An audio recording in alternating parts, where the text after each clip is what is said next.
এই মাম্মাও খালাম দিনটা যদি একদম ঝাক্কানাকা শুরু করবার চান পাইলে সকালের নাস্তা হইল গিয়ে মেইন চাবিকাঠি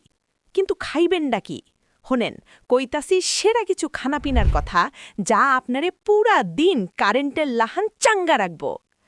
লিস্টিতে পয়লা নম্বরেই রাখন লাগবো আন্ডা মানে ডিম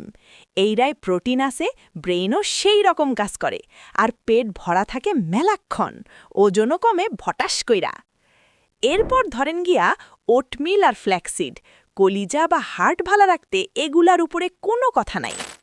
আর শরীরডারে চাঙ্গা রাখতে চাইপা যান বেরি আর বাদাম বা নাট বাটার পটাশিয়ামের লাইগা কলা আর পেট ঠান্ডা রাখতে গ্রিক দই উফ জাস্ট অস্থির কম্বিনেশন আর হুনেন মেটাবলিজম বাড়াইতে চিনি ছাড়া 1 কাপ কফিও কিন্তু মাইরা দিতে পারেন শরীরডারে ফিট রাখতে আইস থেকেই এগুলা খাওয়া শুরু করেন দেখি টাটা।